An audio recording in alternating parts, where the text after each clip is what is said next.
Okay, welcome everyone to episode 41.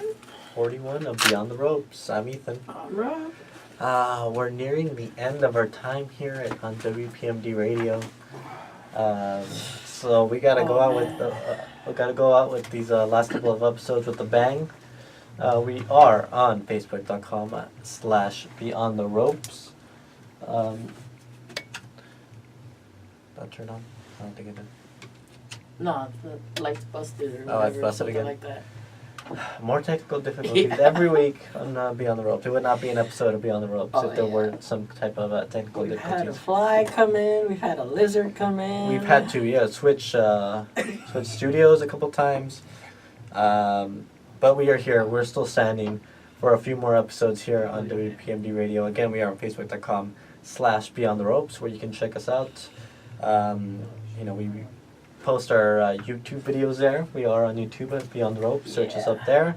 We are currently on YouNow every Monday and Wednesday for the next. Are we here? We're here on Monday too, right? Next Monday. Oh yeah, Monday Okay. and Wednesday. All right, we're here. So we're still here next week full time. But we are here around 11 a.m. on YouNow. Where can they find us? Ask_questions, the hashtag. There we go. And we are on Periscope, correct? Yeah. And how can they find us there? They could look up the Norwalk in the map. And your SoundCloud, correct? Yes. And they will search up. Rob Flores. Rob Flores. Or just look up Beyond the Ropes. The Beyond the episodes are labeled. Yes, and so we're looking to leave with the bang here on WPMD Radio. Of course, we are on WPMD Radio for the next couple of weeks still. Every Monday and Wednesday from 5 to 6 p.m. around there.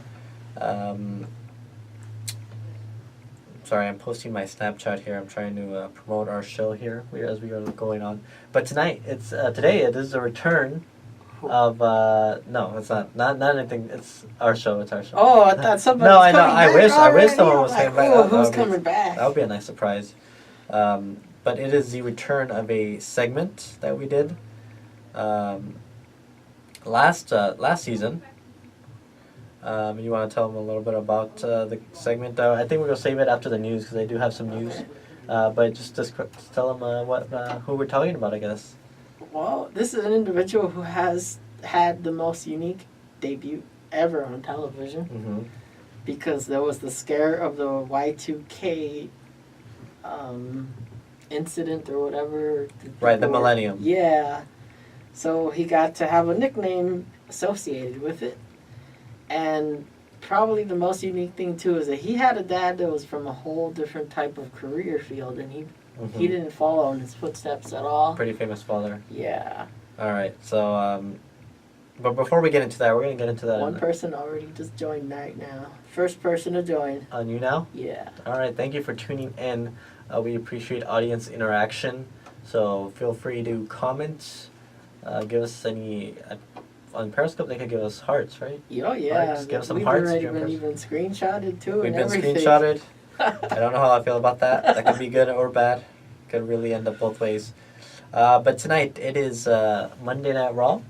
And some big news heading into Raw. They are overseas. The last week or so, they've been on tour.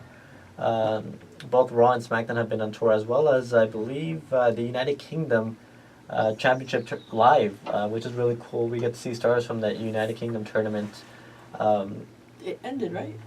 The tournament ended, Okay. but they're touring. They're just touring in the UK, Okay. kind of as their own third brand, essentially, there. But in some major news over the weekend, two United Kingdom tournament competitors, Pete Dunne and Trent Seven, competed for a number one contenders match for that United Kingdom Championship at NXT TakeOver Chicago. NXT. It ended up being Pete Dunne, who is by far, I think, the one who stole the show at the United Kingdom tournament. He will take on Tyler Bate, the current United Kingdom champion, the first ever UK champion, at NXT TakeOver Chicago, which I believe either happens in May or June, the end of May or... Of all places, huh? That's Yeah. gonna be some punk chant. It's gonna be, it's a very wrestling-oriented town, and so, but these two are phenomenal wrestlers. Actually, all three of the names I mentioned, Trent Seven, Pete Dunne and Tyler Bate actually are in a heel stable together in the UK.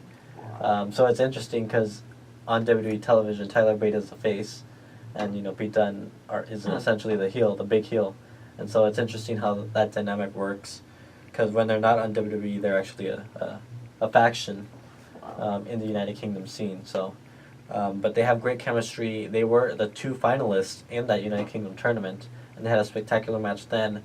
So I expect nothing less at NXT TakeOver Chicago, and perhaps a new United Kingdom champion. So we'll have to wait and see. In some other news, it was revealed that Stephanie McMahon is in London. She was promoting, I guess, WWE programming.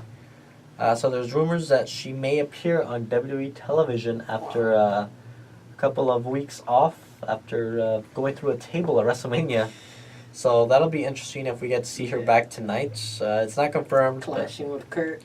Maybe we'll see that. And speaking of Kurt, something that came up this morning in some wrestling news, Kurt Angle had a Q&A session with fans on his Facebook page, I believe. Yes, on his Facebook account. During the Q&A, he was asked about possibly wrestling again. He has not wrestled a match in WWE since 2006. Wow. So that was a while. But he says that he believes that he will wrestle again. He said, "Yes, I don't know when, but I will wrestle again. It's true." And so he believes that he will wrestle in the company again. Kurt Angle can still work. We've seen him recently in Impact Wrestling. Great matches. He's had spectacular matches. He's had great matches in the better indies. storylines and everything. Yeah, we can expect some interesting things, hopefully, real soon from Kurt Angle. So we hope to see that really soon. In other news, former WWE superstar Dave Bautista had a big premiere this past weekend. Well, he was actually on the Talk is Jericho podcast. And in addition to that, he was also in the Guardians of the Galaxy Volume 2 film, which had a huge opening in the box office. Wow. I believe making about 145 million domestically. And is everywhere. Globally, it was 428 million. So that was worldwide. And so, good job for him. He's doing really well in Hollywood. I believe he has some other parts coming up too. Some big movie roles. I saw that. What was it? They remade not a remake. I don't know. Yeah, reboot of the Kickboxer, a Van Damme movie. Yes. Is he gonna be in? I think he's in it, right? Yeah, I heard it I think a month ago. Oh, okay, yeah. But he's expected to be in some major films, so good for him. In other news, I mentioned Talk is Jericho. Batista was the guest last week. He talked about possibly returning to the company, the WWE. He said he's been wanting to because he misses wrestling, but he does not miss the management or the backstage politics. I thought he was gonna say the fans. I mean, they really weren't too kind to him. I think he wanted to come back as a heel when he came back last time because he knew that they were going to boo him because of the whole Daniel Bryan situation.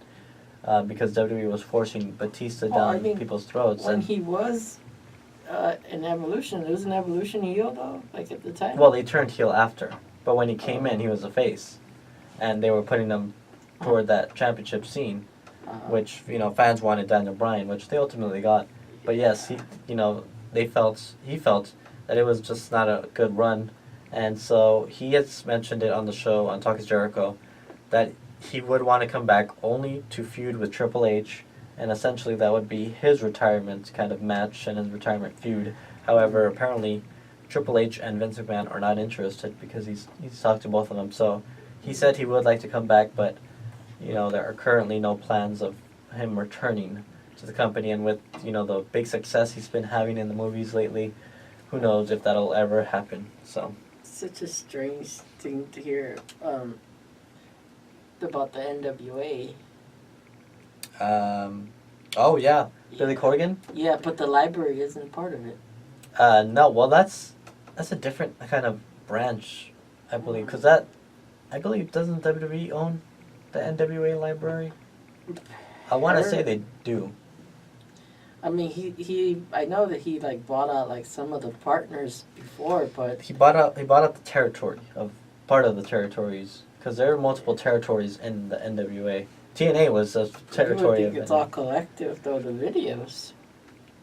No, probably not. That's all I different. mean, you buy a company and you won't be able to like make DVD sales. Are you talking about like the old school footage or Well, like the current?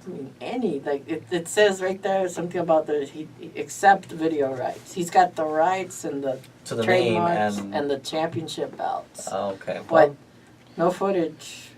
Well, I mean, you start from scratch. I mean, that's kind of what he probably wanted to do that anyways. Who knows? I mean, it was probably a lot more expensive to get that video footage. So I mean, that'll be awkward. Imagine Vince just buys that off right away and it's like, you could have your belts and stuff, but we'll make all the money off your matches or your company. I don't know if WWE is looking for any more content, but who knows? It could be.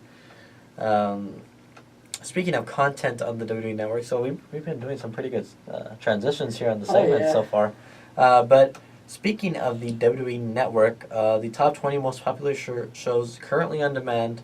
I want to go in order. Number 20, NXT TakeOver Orlando. So that happened last month. It's still doing well.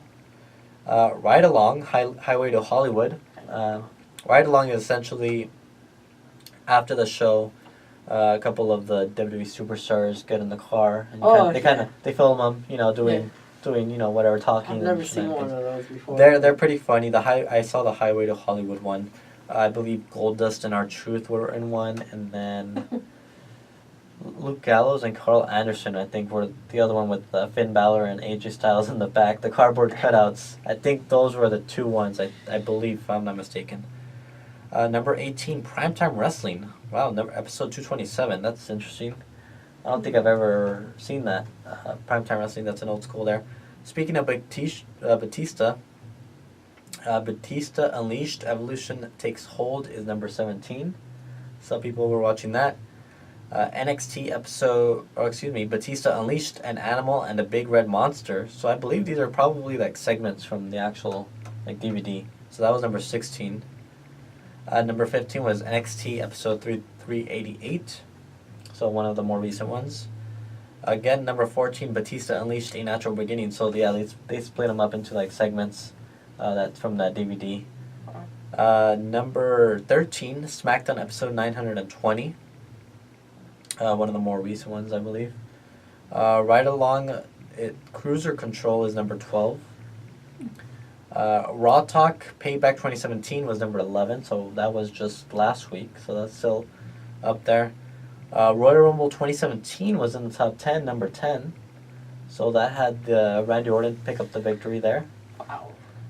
Raw number 1245 was number 9, so that was again one of the more recent ones. So it takes, for episodes of Raw and SmackDown, it takes about a month for them to get on the network, so that's kind of like a month old at least.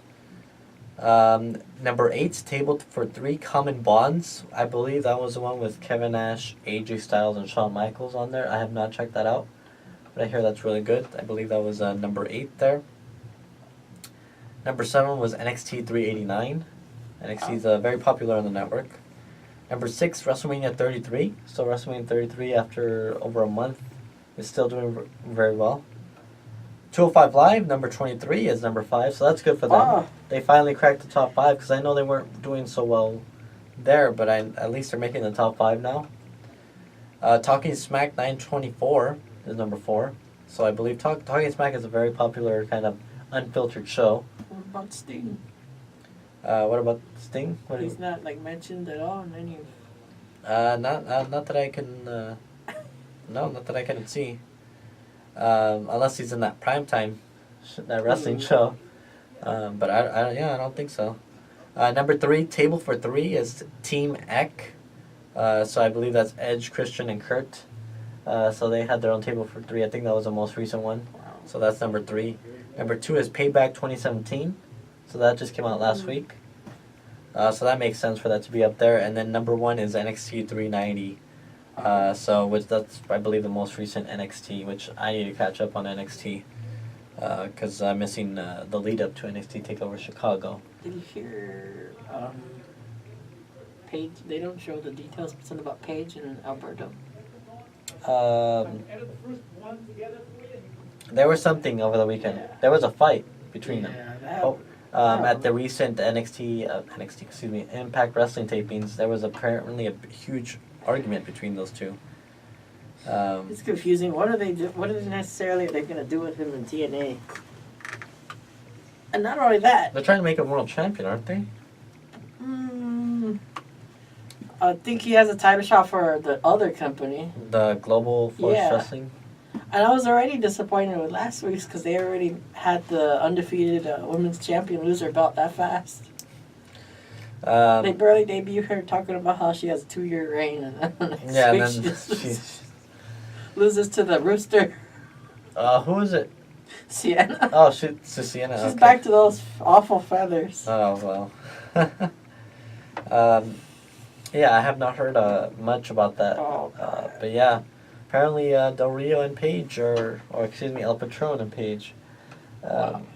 Yeah, so that's interesting. In other news, apparently TNA is still going back and forth. That was Impact Wrestling with the Hardys. dorkiest thing ever that they would even try the Nero one. What were they doing? They placed the trademark for Brother Nero. But that's Jeff's middle name. How? Dear. They've been drinking too much of ODB's flask. This is horrible PR for Impact Wrestling. What are they doing? It was Brother Nero, Vanguard 1, and I think another one. Let me see. I'm reading up something here. Here we go. So Impact has registered Broken Matt, Brother Nero, Vanguard 1, and Broken Brilliance, which apparently Matt has been using on his Twitter. But they're trying to get Broken Brilliance on. Oh they dear. They even got Nero. Which makes no sense. But Matt Hardy did file for trademark of Broken Matt Hardy on March 1st. So. And how would that work with their whole YouTube one? TNA has a YouTube rights. I have no idea how that's. But if any fan just puts WWE content while he's if he ever calls himself Broken Matt, does that mean TNA is going to think they're going to make money off of YouTube? I have no idea. Man. It's bad publicity for them.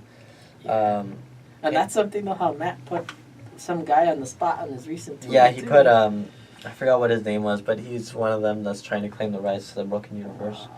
And so, speaking of that, Karen Jarrett apparently tweeted out something over the weekend. The tweet said, let's see what it said. It said, "Shut the F up," and it was, not aimed at anyone, but it was recently deleted. And then, some fans shared it to Rebby Hardy, in which she said, "Funny how everyone is using their @ button except the person tweeting. It's at Rebby Hardy in case you had any direct requests. And no, I won't." So, there's, things are just getting very ugly between the Hardys and Impact, and that's not a good thing, especially if you want to see kind of the Broken Hardys on WWE television. So, Wow. Speaking of tag teams, Demolition, the former longest reigning WWE tag team champions before the New Day took over, wrestled their final match as a tag team. Did the New Day show up? Well, no, this is an indie show, so the New Day can't just show up on any indie show. I mean, unless they got permission. But no, the Demolition wrestled their last. I thought New Day was getting time off. They got time off. I heard they're being put on a tour now. Oh, are they on the tour? Probably. I mean, they're getting ready to come back, probably. Wow. But yes, Demolition wrestled their last match on Saturday night for Keystone Championship Wrestling in Pennsylvania, Broome Mall, Pennsylvania. They have been wrestling in the independent scene for over 15 years, but it it was revealed that it may have been a last-minute decision because the promotion made the announcement just hours before the show. So who knows? Who knows if they'll be inducted because they are part of that class action lawsuit filed against WWE where several superstars are suing, for concussions and stuff. So it'll be interesting to see what their future holds with the WWE. In other news, we mentioned characters, the Hardys trying to get the Broken Universe in the WWE. Well, we almost saw Bully Ray in the WWE as well. So, Bully Ray is currently on his own in the independent scene, as Devon is now working behind the scenes in the WWE. It was revealed that he came close to Bully Ray in the WWE, in the company. He said, "We were one day away from becoming Bully Ray in WWE." He continued, "One of the problems with having Bully Ray in the WWE was the word bully. How could they have a guy named Bully when they had to be a star program? It was a little too risky for them." But yes, he apparently left WWE on good terms, and he said that Ring of Honor, when he joined Ring of Honor, they were actually interested in bringing both Devon and him into Ring of Honor, but Devon made the decision to spend more time with his family, as well as deciding to wanted to slow down physically in the ring. So that was a decision, but it makes sense for Bully Ray not to appear in the WWE, as it could have been Although I would serious say trouble. Strowman would be the bigger bully. Strowman is more than he's a monster. He's Wow. yeah, but that's what happened essentially. Checking some things out here. It doesn't appear that there's any more news here. Oh, did you see Sanjay's eye? No. Oh, that was nasty. They showed footage of the week before because a couple of X Division stars did a drop kick. I forgot to who, but they all did it at the same time to look cool on camera.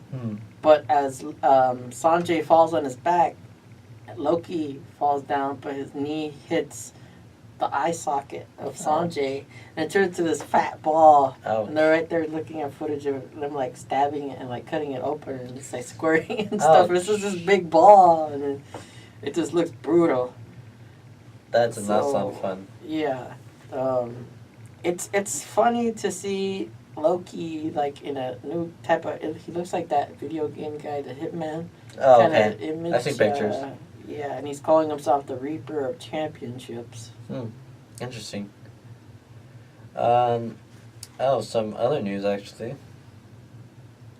It was The Rock's birthday over the weekend. Oh, the Snickers. Yes, he posted a photo of the Snickers bar earlier this morning on Instagram. But it was his birthday and he got a huge cake. Oh, I didn't see that. Yeah, it was a huge cake. I forgot what it was, but it was him in it, so, I mean, good for him. The Fate of the Furious is still doing very well. Oh, yeah. I saw they won a award last night. That's right. Last night, the MTV and Movie and Television Awards, Vin Diesel and a couple of the co-stars were there accepting the Generation Award for the Fast and the Furious franchise. It's funny how there's always rumors about Diesel and The Rock. Well, apparently they settled their beef. Apparently that's over with. So at least that was the last thing I heard of it. So who knows? There's rumor that supposedly there was supposed to be an end credit scene. Yeah, there was the end credit scene. I don't know if we talked about it here, but we might have. Where it was supposed to lead to a spin-off between The Rock and Jason Statham's characters. But Vin Diesel apparently hadn't heard about it until after, in which I think he got it cut out from the part, or, Universal decided just to cut it out because Vin Diesel is a producer on the in the film. But apparently there may still be plans to do that spin-off between Rock and Jason Statham's characters.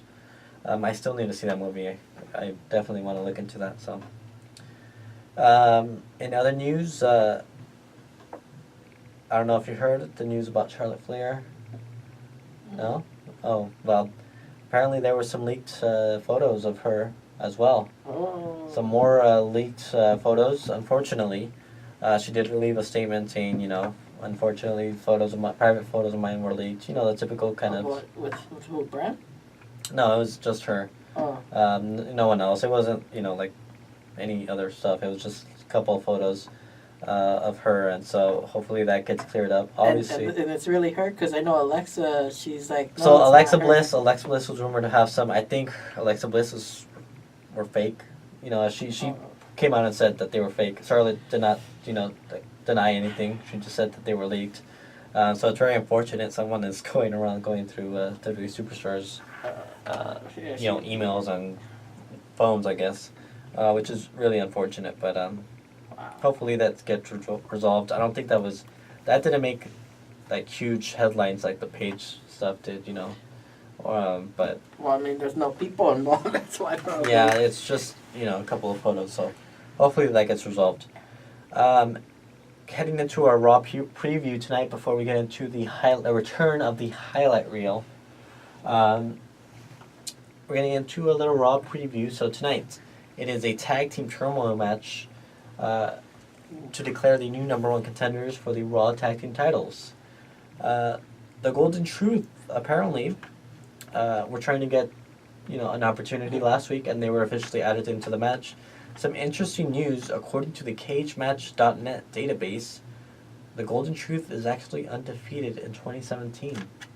Despite Kurt Angle saying their win-loss record hasn't been great on television, they actually have a great win-loss record on the live events, the house shows.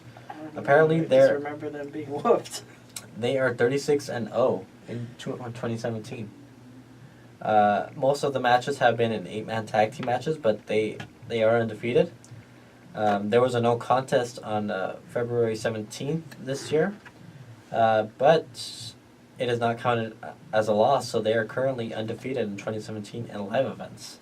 So you believe that the Golden Truth in the year 2017 are the two undefeated main roster superstars. That's crazy, huh? With no gold. With no gold. And so that's interesting. But now, let's get into it.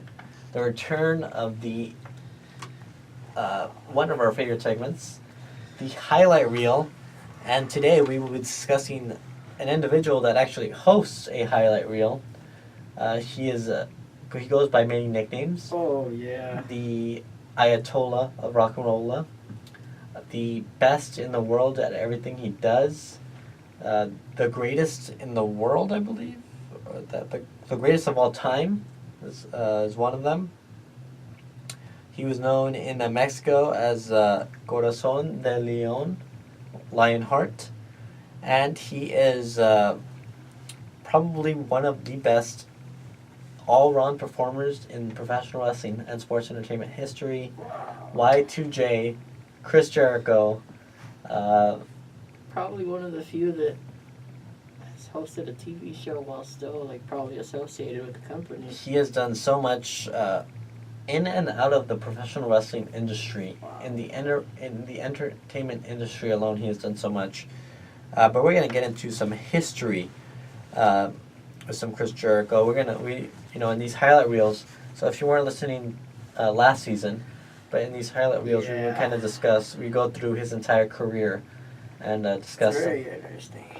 He's got so much backstory to his career. Christopher Keith Irvine is his full legal name, but he's known as Chris Jericho to everyone. Was born on November 9th, 1970. He is obviously from Winnipeg, Manitoba, Canada. So he's a Canadian. He's a Canadian/American professional wrestler, musician, media personality, actor, author, podcaster, and businessman. He is currently on the SmackDown Live brand for the WWE, as he was recently kind of traded there thanks to the Superstar Shakeout. He is currently just began touring with Fozzy, his band, his rock and roll band. There's an audience member that says he has his birthday. Oh, awesome! Same That's cool. birthday. You got to share birthday with Chris Jericho. That's cool to have. But Fozzy just started their tour, their Judas Rising tour, Carolina Rebellion this past weekend. The jump. Yeah, they posted a picture of the jump. They recently released their single Judas, so we can talk more about that as kind of the future, as we continue with this. His father, so Irvine was born in New York actually, so he was not born in Canada. His father is famous ice hockey player Ted Irvine, who played for the New York Rangers as well as the Los Angeles Kings for a number of years. When his father retired, the family moved back to Winnipeg, Manitoba, Canada. Jericho's interest in professional wrestling began with AWA events that took place in the Winnipeg Arena with his family, and his desire to become a professional wrestler began when he saw footage of Owen Hart then appearing in Stampede Wrestling, which I believe Stampede was a Canadian wrestling a promotion. In addition to Hart, Chris Jericho credits Ricky the Dragon Steamboat and Shawn Michaels as his inspirations to become a professional wrestler, which is really cool because Jericho actually got to work with both Jericho and Ricky the Dragon Steamboat at WrestleMania. He competed with Shawn Michaels' return match at WrestleMania 18, I believe, or 19. Could have been 19. Have you read Phil Alder's recent book? Who? Phil, I don't know. It disappeared. Sorry, I have not. We didn't catch your comment, so if you could repeat it again. Again, we are on Periscope right now, so check us out there. But yeah, he competed against Michaels at WrestleMania 19, I believe, and then competed against Ricky the Dragon Steamboat at WrestleMania 25 in a handicap match. So that was really cool. His first experience in a professional wrestling promotion started out as he was a part of the ring crew for the first tour of the Keystone Wrestling Alliance promotion, where he learned important pointers from independent wrestlers Catfish Charlie and Caveman Broda. He also took a course in creative communication at Red River Community College, where he graduated with top honors. So Jericho has kind of has a background in the journalism world. Phil Adler's wrestling book. We have not. I don't think. Have you? No. Phil Adler's wrestling world. Okay, we'll probably check that out. So let's start out with his wrestling career, 1990 to 1994. So at the age of 19, Jericho entered the Hart Brothers Wrestling School, where he met fellow Canadian wrestler, Lance Storm, on the first day. He was trained by Ed Langley, a local Calgary wrestler, and local Calgary wrestler Brad Young. He made his debut in Ponica, Alberta, at the Moose Hall as Cowboy Chris Jericho on October 2nd, 1990. It was a 10-minute limit draw against Storm, and eventually they worked as a tag team, initially called Sudden Impact. He then went by the name Jericho from an album, The Walls of Jericho, by German power metal band Helloween, which is one of his favorite bands. Jericho and Storm work on a number of tours with Adam Copeland and Christian and Rhino. The pairing then went to Canadian Rocky Mountain Wrestling in 1991. They then toured in Japan as Sudden Impact. And then in the winter of 1992, Jericho then traveled to Mexico and competed under the name León de Oro, which is Golden Lion. Then later, Corazón de León, which is a Lionheart, which is pretty famously known in the States as well. Where is he getting all the information? From a valid news site. Yeah, you could just look up, Chris Jericho's history and stuff. It's all as well as documentaries. I mean, you look up Jericho breaking the walls of Jericho or something. I believe it's called. I have it. Love the way he talks. What's his name again? Oh, this is Ethan. I'm Ethan. Hello. This is Rob here. I think you got another super fan like Do I have like another the last time. Oh my goodness. We had a super fan earlier in the season. So thank you for tuning in. Jericho, as Corazon de Leon, worked a number of various promotions. Oh, same super fan. Oh, okay, different photo then, huh? Oh, it's the same person. Yeah, Thank it's you. the same one. He wrestled for CMLL, which is one of the bigger promotions in Mexico. He then took on Silver King, Negro Casas, and Ultimo Dragon, and had an 11th-month reign as the NWA middleweight champion that began in December of 1993. 11 months, that's crazy. Jericho then wrestled in Hamburg, Germany for 6 weeks as part of a tournament. In 1994, he reunited with Storms to team as the Thrill Seekers. Look at all them hearts flying. Oh, thank you very much. To team as the Thrill Seekers in Jim Cornette's Appalachian Smoky Mountain Wrestling promotion, where they feuded with the likes of Well Done, the Rock and Roll Express, which are recent Hall of Famers in the WWE, and the Heavenly Bodies. Then, are we getting a lot of hearts? Flying hearts everywhere. Thank you very much. Thank you. Very, very appreciated. And you know I was what? wondering when your number one fan was going to come back. My number one fan came back. Thank you very much. Oh, did it stop? Did it?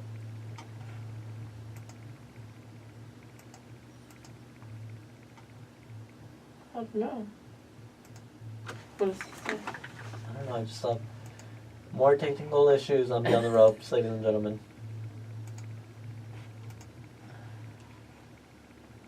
Play.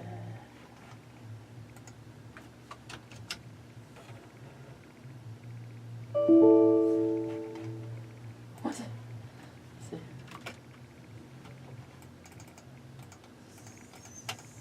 Something, I don't know. But we did stop, right? I can't tell. Good thing Casey, though, he taught me right now earlier how we can convert the video to audio.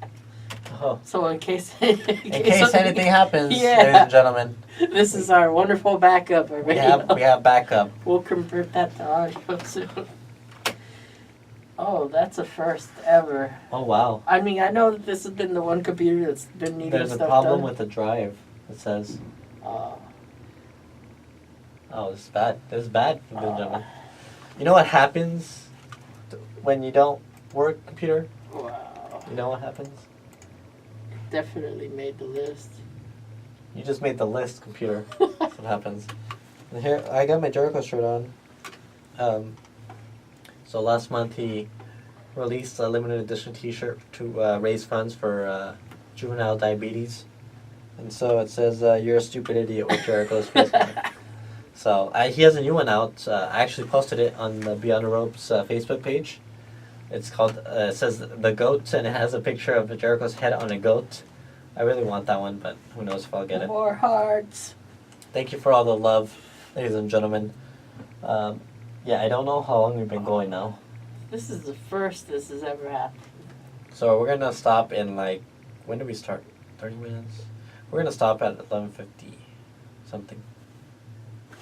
That way.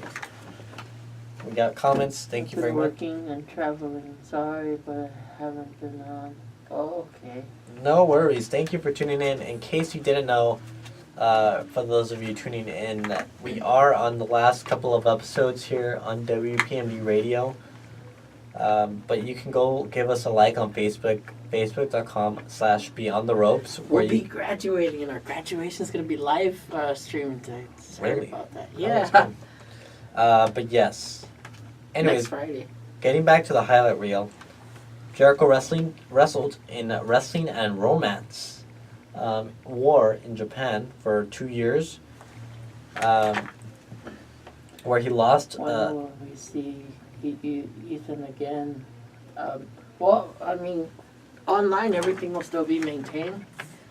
Posts can still be added to the Facebook page. Yeah, go give us a like on Facebook. Facebook.com/Beyond the Ropes. We will still be posting predictions, any additional information if we feel that's necessary that needs to be shared. Again, down the line, maybe we could Yeah, we'll Turn still this- figure stuff out. Well, we how can to do this. we can still continue Beyond the Ropes as a podcast or video at some point down the line. You know, maybe not anytime soon, but eventually we would like to definitely continue this at some point. But don't worry, we're still here for a few more episodes, and then we'll still be on Facebook where you can talk to us and such. So be sure to check us out there. Jericho won the, well, we'll talk about championships at the end, kind of. But he wrestled in Japan for a couple of years before joining Extreme Championship Wrestling for about a year. He was in, he began wrestling, competed against a number of competitors: Taz, Sabu, Rob Van Dam, Cactus Jack, Shane Douglas, and Too Cold Scorpio. And he drew attention from WCW, where he was there for about 2 years. Jericho made his first appearance in August 26, 1996, competing against Alex Wright. Competed against Chris Benoit at Fall Brawl, which was his first pay-per-view there. In 1987, Jericho made his debut for New Japan Pro Wrestling as Super Liger, a masked nemesis of Jushin Thunder Liger, which is the famous cruiserweight. That's the one with a bunch of hair, right? Yeah, he's the one with the hair. He appeared actually in WWE. His only WWE appearance was in NXT TakeOver Brooklyn 2 years ago against Tyler Breeze. That was a good match. He then worked, he continued to work in WCW. He defeating Six to win the WCW Cruiserweight Championship for the first time, and then More hearts, more hearts. won, All it, them hearts fly. won it again in 1987, defeating Alex Wright in on August 12th, so a year after his debut. Jericho then turned heel by winning the title a third time, defeating Rey Mysterio at Sold Out, forcing Mysterio to submit to the Lion Tamer. Jericho then injured, he injured Mysterio, injured Mysterio's knee with a toolbox in a storyline as Mysterio needed 6 months off. He then feuded with Juventud Guerrera. And then there was a feud in which the feud ended up in the title versus mask match. I believe I saw this. This was a really good match where Jericho defeated Juventud in a Super Brawl 8, where Guerrero was forced to remove his mask. Jericho then began the ongoing gimmick of collecting and wearing ring trophy items to the ring, such as Guerrero's mask, Prince Lakau's Hawaiian dress, and the headband from Disco Inferno. So that's really interesting. Jericho then began the long feud with Dean Malenko, in which he claimed he was a better wrestler than Malenko. And as Malenko was known as the man of 1,000 holds, Jericho claimed to be the man of 1,004 holds. He's 4 holds better than Malenko.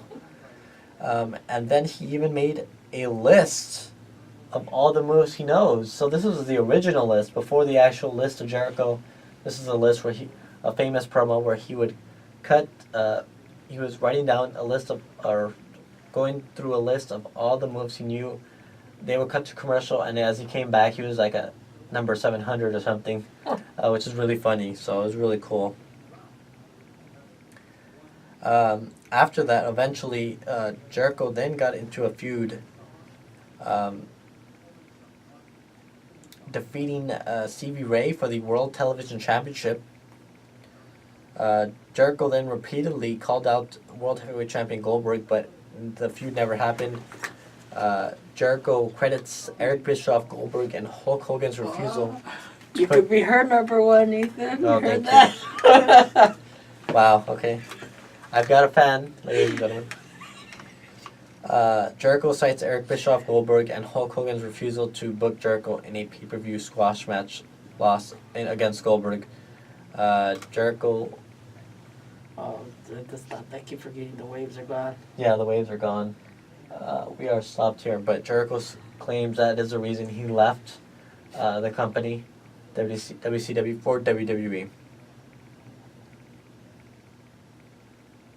He then went and on June 30th, he signed a deal with World Wrestling Federation on June 30th, where he would, again, do you want to do the Millennium kind of, what was the purpose of the Millennium Countdown?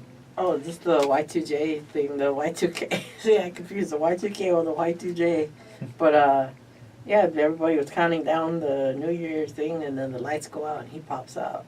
But it's something how black and silver has kind of been his thing every time he comes back. Mm-hmm. So Jericho came out in a very flashy kind of shirt and some leather pants, and he cut a promo on The Rock. That's how you make an impact, a debut right there. Jericho with his ponytails, his famous ponytails. That's an interesting thing how they tell the story about how actually they were pushing to have him win that match, but Vince stopped it. Which match? His debut match. He was supposed to beat up The Rock in the Oh, first okay. night. Yeah. But really cool debut. I've got to get ready for work now. I think take care of number one. All right, thank you for tuning in. Nice talking, and once again, thank you for tuning in. Hearts. We Bunch of appreciate hearts. it. We appreciate it. On the debut, the home video Break the Walls Down, Jericho states he was inspired to do his entrance when he saw a similar clock in a post office. Then McMahon obviously proved to use that as the introduction. August 9th, 1999, the episode of Raw in Chicago, Illinois. Jericho entered and proclaimed that Raw is Jericho and that he's come to save the World Wrestling Federation. Later on, Jericho made his debut as a villain, losing... She's saying bye. Look at all the hearts flying. See ya. Losing a match against Road Dogg by disqualification on the inaugural episode of SmackDown, as he performed a powerbomb on Road Dogg through a table. His first long-term feud was with Chyna, the recently deceased Chyna, for the Intercontinental Championship. He then defeated her after losing at Survivor Series. He defeated her to win his first Intercontinental Championship at Armageddon. And then he then lost the European Championship to Kurt Angle in No Way Out, and then competed against Chris Benoit and Angle at WrestleMania 2000, in which Jericho won the European Championship back, and Benoit would win the IC title back. One of the more famous, I think, memories was Jericho's first win against Triple H, taking off the WWF Championship. However, the decision was then later reversed, and it was a huge pop for him. But that was a big deal. So, in other news, so it talks more about his feuds here. Let's see. Jericho would become the first undisputed champion, defeating two of the biggest names in WWE history, The Rock and Stone Cold Steve Austin. He was a total underdog, so he first defeated The Rock and then defeated Austin. Had two matches back-to-back in which he pinned both the competitors. Thanks to a little help by Booker T, but he got the victory nonetheless to become that champion. What about the World Broadcasting Tag Team Championships? Yes, we're getting some comments there. Yeah, they asked about the belts. Yes, we are the World Broadcasting Tag Team Championships. Are they going to be retired soon? Who knows? Oh no, the undefeated. We're undefeated, ladies and gentlemen. Jericho would have feuds with Christian, Shawn Michaels, as we mentioned, spectacular feud. Ultimately, his last match with his initial run was against John Cena, and then he would leave for a couple of years. In 2007, Jericho would would make a return. You mentioned kind of breaking the code and kind of having a very mysterious return. You mentioned the silver and black. He came back with another shiny vest. I know when that video came back, I thought it was Kane because there was like a little. Whenever there's like a little girl or something, little kids, that's usually Kane associated with. That wasn't the. I was talking about the 2007 one. Oh. Not yet. Now we're getting a little ahead of ourselves there. But he returned as a face, challenging for the WWE Championship, then getting into feud with JBL, and so that happened. In 2008, Jericho became involved in a feud with Shawn Michaels and Batista in what was probably one of his best runs, if not his best run, as Chris Jericho in a suit. He had, already cut his hair, and called Jericho a hypocrite. He pointed out that Michaels was still cheered by fans despite Michaels' deceit and attack on Jericho during previous months, whereas Jericho was booed for trying to do the right thing. So he started wearing a suit, and it was definitely one of the best, if not the best, feud that Jericho has had ever, and it was against Shawn Michaels, which was great. Definitely check out. That was a lengthy feud. It was like an 8-month feud, which we really don't see that often anymore. So it was really, really cool to see. The new gimmick, which drew comparisons to the AWA legend Nick Bockwinkel, received a lot of praise from the fans and critics. Jericho then won the World Heavyweight Championship. And of course, he was already the record-breaking IC title holder for most number of reigns. Jericho then had a feud with Mickey Rourke. Mickey Rourke had a... I mean, that thing never happened. So, essentially, the legends, he called all the legends kind of similar to Rourke as hypocrites and parasites.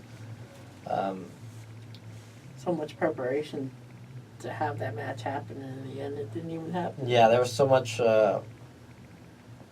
preparation for Mickey Rourke to face Jericho, but that ultimately didn't happen.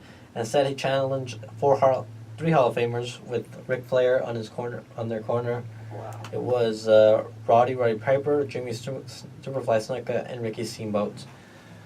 Just realizing two of them are no longer with us, which is really unfortunate. Wow. But yeah, Ricky Steamboat was without a doubt kind of the show stealer of this match from the panel of legends. Jericho would then ultimately win the match, but then he got knocked out by Rourke after the match. Didn't he do a moonsault even on Raw? Who? Steamboat? I believe he did. He had a match on Raw, and then he also had a rematch against Jericho 1-on-1 at Backlash, which Jericho won. So yeah, Steamboat was doing arm drags like he hadn't lost a step, and it was really cool to see. In 2009, Jericho was made. Chris Jericho and the Big Show would become the unified WWE Tag Team Champions when his former original partner Edge got injured. That was supposed to be a big deal. I like that entrance. The Jericho one? Yeah. Yeah, it's a really cool entrance. The theme song definitely is really good. And so they had a very successful reign as tag team champions there. They even took part of a triple threat match as both of them were involved, taking on The Undertaker. And then in 2010, after returning, Edge won the Royal Rumble, and that led to a feud with them at WrestleMania 26, which Jericho retained the World Heavyweight Championship. And he was just there for a little while. He was then drafted to Raw, and then they feuded. They eventually kind of united. It was Team WWE against the Nexus. So that happened, and then eventually He left the company after Randy Orton punted him in the head, in which he revealed that he would not be a full-time superstar again during his career due to the commitments with his band, Fozzy. But then he came back in 2011. 2012. But those vignettes, the creepy kids kind of going around saying it's going to be the end of the world as you know it. It ended up being Jericho. And for several weeks he did not speak. He stood quiet, didn't say a word. Finally, when he did, he said it was going to be the end of the world as you know it. And then he went after CM Punk, in which they had a feud for the WWE Championship for a little while. Then Jericho, he actually got suspended for desecrating a Brazilian flag. So that happened, but he came back, participated in the Money in the Bank ladder match, which he failed to win, but then had a feud with Dolph Ziggler, in which that kind of sent him off for a little bit. Then on January 27th, 2013, he returned after a 5-month hiatus, entering the Royal Rumble match, lasting 47 minutes.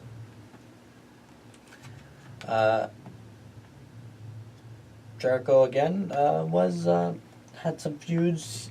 He had a feud with Fandango at WrestleMania 29, which he lost. Ultimately, Jericho was done afterwards after an attack by Ryback to tour with Fozzy.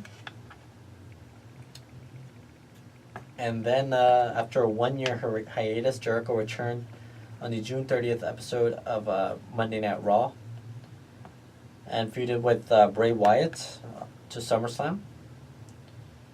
Then he competed against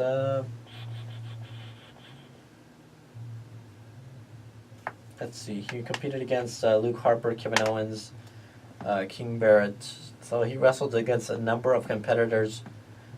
Finally, after a couple of months, on January 2016, he returned and confronted the New Day. And then he got into a feud with AJ Styles. And that led to a spectacular match at WrestleMania last year.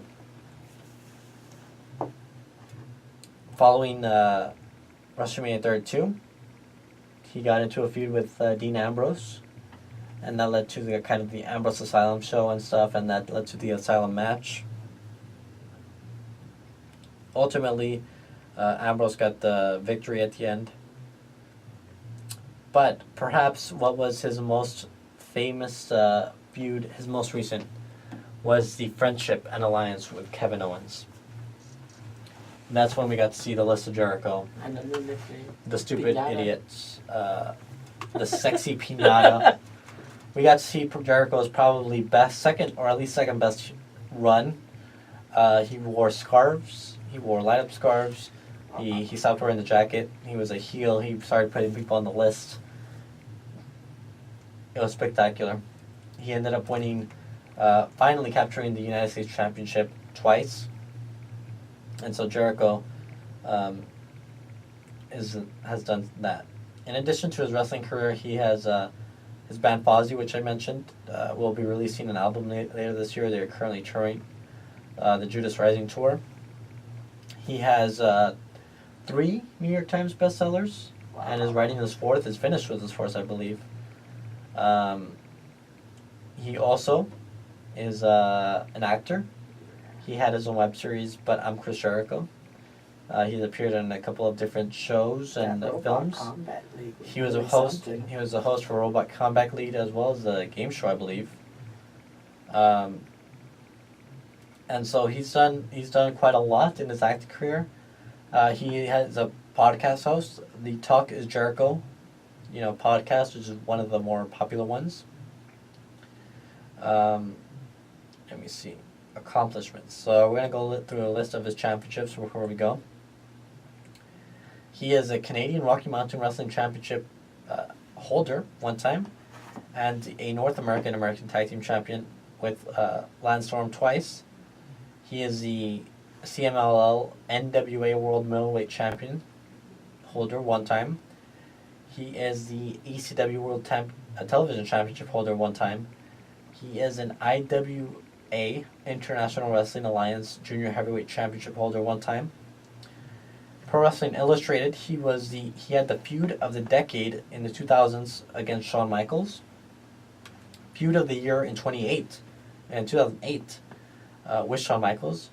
He was the most hated wrestler in 2002 and 2008.